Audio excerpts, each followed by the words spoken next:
this is a good angle or what. Wait, let me get the microphone. It's not plugged to nothing, but I just really wanted to use it for, like, you know, that special effect. Am I hollering? I feel like I'm hollering. Let me.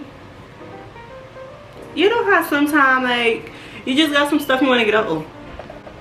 You just got some stuff you want to get off your chest, but you can't because, let me see, maybe if I should turn the light this way. Let me see. Would that be better? Yeah. But anyways, I decided to do something real different. Like, step out my comfort zone and, like, just have a real sit-down conversation with y'all about, like, a serious ass matter.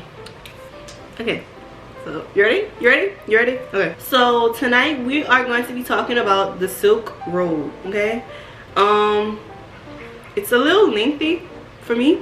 This story is about a 29-year-old dark web kingpin who made $214 million over the course of 2 years and 10 months using the dark web. The dark web is another part of the internet inaccessible without the use of a different browser, VPN, and another protection source. Chapter 1, the introduction. March 27, 1984, in an Austin, Texas hospital, Ross, I should have put a pronunciation, but Ross Ultrabridge, that's his name, was born. He had a normal childhood. Ross was very intelligent, and in his years of college, he received 2 full-year scholarships from 2 schools. He studied physics at the University of Texas and then went for his master's at Penn State for material science and engineering. He made friends there and also had a girlfriend. With these strong beliefs, Ross wanted to create a platform where people could buy anything they pleased with their hard-earned money. He knew he wouldn't be able to achieve anything using the accessible internet for people to police him. So he went to the dark web. January 2011, Silk Road was created on the dark web. The website wasn't just called silkroad.com. It was a series of letters and numbers with .onion in place of .com. So with setting up this new website, he had a few struggles and went to a Bitcoin forum on a regular side of the internet and gave out his personal email, which contained his first and last name. Ross also turned to an old friend named Richard, who Ross let in on his ultimate plan. On Ross's new website, he first started out selling shrooms, but later turned to selling other drugs and began to grow his business. He posted on different forums and chats pretending to be a customer, trying to get people to turn their attention to the Silk Road. Ross even went as far as to describe the Silk Road as anonymous Amazon.com, because just like Amazon, Ross's website had any and everything you needed in one place. With this big advertisement, people began to get curious and went to his website, some buying things from his website. Being that these were still drugs he was shipping throughout the country and world, he still had to be safe of how he shipped and did things. Drugs arrived to customers with fake return addresses. To be extra discreet, some were put into CD and DVD cases. Some were also put into the ripples of cardboards.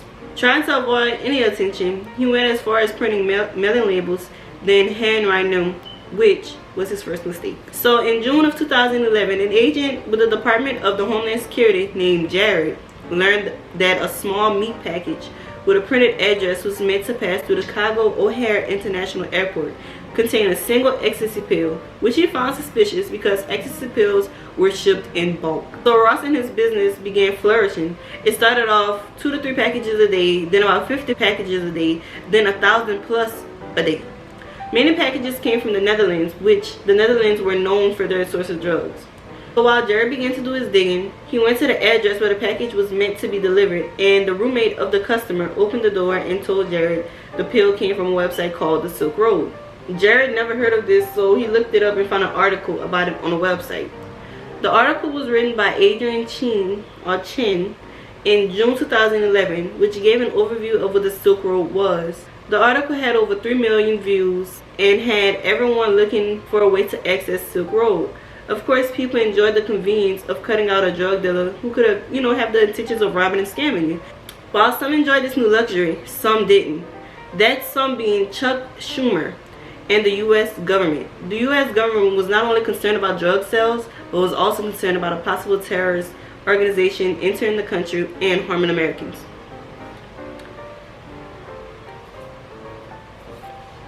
While this whole thing was beginning to start an uproar in the government's office, Jared was begging the U.S. Attorney's Office in Chicago to start looking at his findings. With all this traction Silk Road was gaining, Richard, which was Ross's friend, who helped him build the website, began telling Ross to shut down the Silk Road. Ross lied and told Richard that he sold the site and it belonged to somebody else. So within that time, after this, Ross moved to Australia to live with his sister for a while. While in Australia, he was still running Silk Road and was contacted by someone who went by Vanity Jones. Over time, Ross and Vanity became close, and Ross even considered Vanity to be his right-hand man and a mentor. Neither Ross nor Vanity knew of each other's identity. Vanity informed Ross of the lack of security the Silk Road had, and Ross began to encrypt all the files on his computer he used to access and run Silk Road. Ross even added a kill switch to his laptop, which shut down his computer with the press of a key in case he was swarmed by police at any second.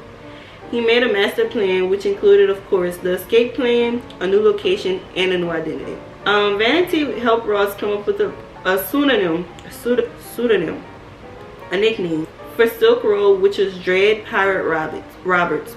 So Ross's new name, okay, so this is kind of like where I get like a little switchy iffy for me, because it's like, while I was like, doing my research and whatever, they were saying how like it was switching. So like, whenever we gonna be in the dark web, Ross, who created the dark web, Silk Road, is now Dread Pirate Roberts. Okay, so with that being said, it's gonna be like kind of a switch. So like, whenever we're gonna be talking about the dark web, we're gonna be talking about Dread Pirate Roberts. Whenever we're gonna be talking about like real life, his name is gonna be Ross. I hope it's not too confusing. So online to others, he was Dread Pirate Roberts, and to his family and friends, he was just Ross, like I just said. The name came from a captain from the movie The Princess Bride, which the captain passed down the name to a chosen successor. Ross planned to do the same with Silk Road, which is more so why he stuck with that nickname, pseudonym.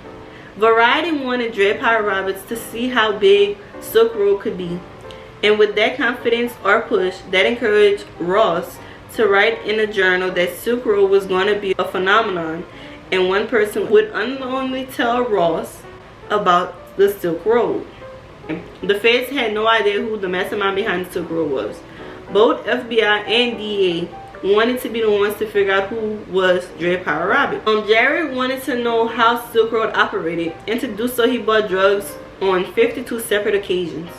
While doing this, Jared took thousands of packages, some linked back to where they were shipped from, and even arrested people. Jared even tracked down a moderator of the Silk Road who went by Cyrus. Jared made the moderator give up the account, and he then posed as Cyrus. Now a moderator, Jared received assignments directly from Dread Pirate Roberts.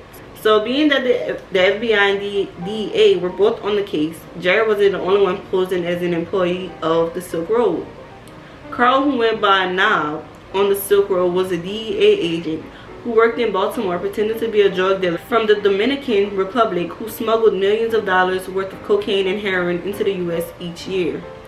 Dread Pirate Roberts thought that he and Knob were friends, but Knob then told Dread Pirate Roberts to give him $50K because he had insider information. Dread Pirate Roberts gave him the $50K, but Knob only reported the information to DEA, but not the money he received from Dread Pirate Roberts. But Carl had the money. But instead he had the money sitting in his personal account. Secret Service agent Sean, who worked on the same team as Carl, was also stealing. Sean got his spot from Curtis, who was a customer service representative on the Silk Road, but was then arrested and had a kilo of cocaine in his possession. Sean made Curtis give up his admin account and then stole $20K from the other buyer's account. Ross had no knowledge that Curtis was arrested and thought Curtis was responsible for taking the customer's money. Variety persuaded Dread Pirate Roberts to go after Curtis, since Dread Pirate Roberts made all his employees on his payroll give up their government IDs and he had their addresses. Dread Pirate Roberts agreed and assigned Knob on the assignment. And remember, Knob is a DEA agent. Knob agreed up to Curtis, but Knob was like, nah, I gotta get paid for this. And Dread Pirate Roberts was like, well, let me read it instead of saying like what. Let me just read it. Okay, Dread Pirate Roberts agreed to Variety's suggestion and assigned Knob on the assignment. Knob agreed, but Dread Pirate Roberts insisted that Knob executed Curtis instead. Dread Pirate Roberts told Knob he never killed anyone or made such a drastic decision, but felt it was the best thing to do. Either way, Knob still agreed to execute Curtis for exchange of $80K in Bitcoin. Knob later sent Dread Pirate Roberts photos of Curtis laying on the floor covered in tomato soup. Dread Pirate Roberts believed it and sent Knob his $80K. Dread Pirate Roberts got a big head and ordered hits on 5 different people he felt threatened by. Being that there was never proof of anyone getting killed, Ross was never charged with murder for hire. The FBI and DEA had no luck in locating Dread Pirate Roberts. The DEA ended up asking the FBI's cybercrime unit located in New York for help since they had more experience with the dark web. Chris, who was an FBI agent, knew to wait until whoever Dread Pirate Roberts was to make a mistake to catch him. After a year of waiting, Dread Pirate Roberts did make a mistake. May 2013, investigators noticed coding errors that leaked Silk Road's IP address. They learned Silk Road servers were located in a data center in Iceland. Later during trial, Ross's defense team argued that wasn't really how the FBI got his information, but the NSA spied illegally and tipped off the FBI to the servers and location, and that's how the FBI knew where to look.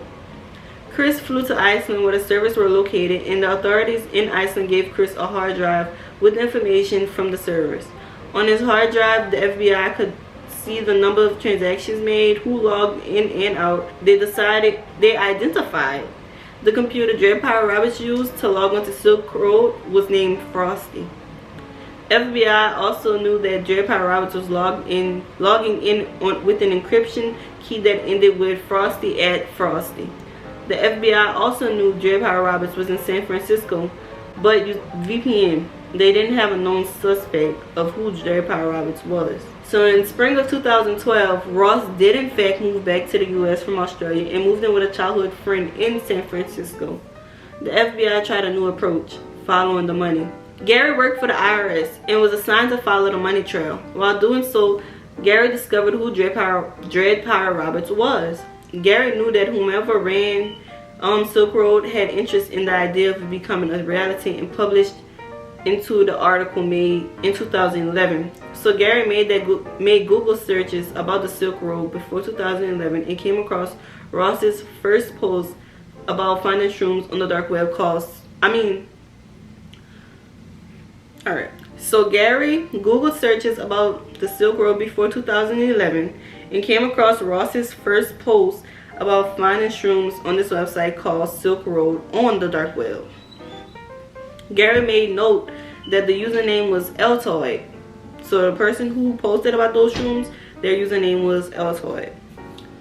And came across another post from Altoid asking for IT help, and left his email, which contained Altoid's first and last name, which is of course Ross. Altoid also asked a question on another forum asking about Tor. This forum showed users' previous usernames, as well as it showed that Altoid changed their name to Frosty. I didn't know the importance Frosty held in the case, but username and the email address, and continued his search. Ross had a LinkedIn account which in cryptic detail explained his whole plan.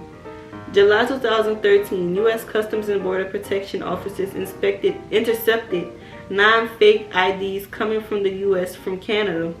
Homeland Security agents were sent to the receiver's address at 2260 15th Avenue, where Ross had been staying with his roommates. After Ross moved from his childhood friend, he found a house for sale off Craigslist where he would pay his rent in cash. Ross used other fake IDs, and his roommates knew him as Joshua Terry, but Ross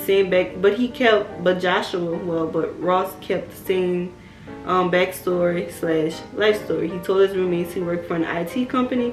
That's why he was always on his computer, and he recently came from from Australia, which is why he didn't have a cell phone yet. When the agents interviewed Ross about the IDs, Ross was visibly nervous, but he didn't admit to the fakes. The fakes were his, nor that he bought the fake IDs to rent additional services to deal with Silk Road's growth and security issues. So Ross told the agents at the door that anyone could purchase anything from a site called Silk Road. The agents had no clue of this website because they were unaware of any federal investigations. However, the agents documented this entire incident. So back to Garrett. Garrett went to continue his search of Ross, but came across the documented incident of the fake IDs and knew he had the right person. Garrett went to the other agents and they all discussed the information found on Dread Pirate Roberts. Garrett mentioned the account was changed to Frosty on a forum, and everyone knew at that moment that they had the right person. Prosecutors also claimed Ross prepared for a life on the run. He was even seeking citizenship in Dominica. I get it. I'm 98. I totally get it. Okay, so from that point forward, federal agents followed Ross everywhere so they could gather evidence on him. The federal agents also had a subpoena for Gmail and noticed whenever Dread Pirate Roberts logged into the Silk Road, Ross was still signed into his Google account. The feds needed to catch Ross logged onto the Silk Road in order to have the evidence they needed. October 1st, 2013, Ross went to a public library getting ready to start a new day as Dread Pirate Roberts. Jared, who was still pretending to be Cyrus, kept in contact with Dread Pirate Roberts. At 3:08 Pacific time, Jared watched and waited for Ross to open his laptop and get onto the dark web. When Jared was sure Ross was on the dark web, Cyrus started a conversation with Dread Pirate Roberts and asked if Dread Pirate Roberts would be able to check a flag message for her. Dread Pirate Roberts had a security system set with his employees, but unfortunately, former Cyrus gave the new Cyrus the answers to the questions. When Dread Pirate Roberts was logged into the admins tab, two undercover agents set up an altercation, and when Ross looked over to see what was happening, a third undercover cop grabbed his laptop, and when Ross went to grab the laptop back, another agent came from behind and held him until he was arrested. Ross was charged on 7 charges and pled not guilty on all charges. The trial lasted 3 weeks. February 5th, 2015, he was found guilty on all charges. Before sentencing, he wrote to the judge asking for a light 20-30 years. May 29, 2015, the judge declined and sentenced Ross to life in prison with 40 consecutive running years. Down the road, they found out Variety Jones, who was actually Roger Thomas Clark, was found in Thailand in 2015. He pled guilty. Don't know what happened, but you know. Carl, who was Knob, who pretended to kill what was his name? Curtis, was sentenced to 6.5 years for money he made from the deals with Ross. So Sean, who used Curtis' account to take $20K from customers' accounts, was sentenced to nearly 6 years for his crimes he committed during the investigation. And 2 more were added for another theft of Bitcoin from the US government. And that's the end of the story. So, moral of the story is, yes, you can get away with a lot of things, but if it's money involved, the IRS will get you. So, he had good intentions until he didn't. You know what I'm saying? Like, oh yeah, you killed this one person for me. Oh yeah, not could do it. No, you should have just do as you see fit. Cause it's like, okay, you could get this one person killed because, of course, you're kind of nervous, you're kind of paranoid. Nothing wrong with that. I get it. But once you start sitting down like, oh yeah, I could definitely, you're gonna kill another person, you messed up. Because it's like, because I'm pretty sure, I don't know, but the messages from, because I kind of remember this, because again, like, interesting things do pique my interest, and I will like stick with them things forever. So in those letters he wrote to the judge, he was like, yeah, let me get a little light 20-30 years. I'm still young, you know what I'm saying? Yeah, I'm young, I made mistakes. Just, like, give me a little tap on the wrist. It's not it's not a big tap, a little spanking. Because 20-30 years, that's a long ass time. But he's saying like, like, let me still have some of my life after I beat all of this. The judge said no, like, when you was on the internet, you thought you ran shit. So, like, this is real life now. I'm about to show you who runs shit. And she did. So she was like, yeah, you're gonna just get life and you're getting 40 years on top of it. Messed up, but I feel like that was more of a power thing, because it's like, you didn't have to do that. You didn't have to do that. He wasn't like really causing no harm to nobody. Yeah, again, he kind of did get a big head at the end, but I mean, like, I'm not gonna say for good reason, because like, you want to kill your competition. It's kind of messed up. It's not that deep. It's not that deep. You made $214 million in 2 years. It's not that deep. There's no competition with you. Like, you made 214 million, not 2 million, 200, not 20, 214 million. Like, what? I'm not even worried about you. I'm good. I'm straight. But anyways, yeah, that's the story. Like, it was kind of messed up. I'm not gonna lie. Like, that was kind of messed up. I didn't like that. But you know, it happens. You get a big head, you know, you start to lose focus and you mess yourself up. But yeah, that's the end of the video. I hope you enjoyed. I hope you sleep good tonight. I think I'm gonna do this every Sunday, or whatever day this go up, because it's probably not gonna go up tonight. I want to, because it's only, damn, it's 8:20 already. When did I start reading? At 7:30? I do not read that slow. An hour? No. Anyways, well, no. Yeah. Anyways, I'll talk to you on the next video. I hope you enjoy it. Leave a like, because that's the thing. On my last video, I had got, by the time this go up, hopefully, I'm gonna be at 300. I'm having like a little nice moment. I like that.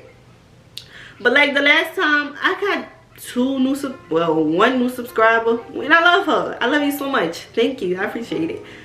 You know, a little bit of not even a little bit of feedback. I thought it was funny, and I like that. I love y'all. Like, I love everybody. Like, y'all so cute. I love y'all. Y'all so nice to me. But the people who just watched it, come close. Don't do that again. Like, comment, or subscribe. Like, we cool. We chilling.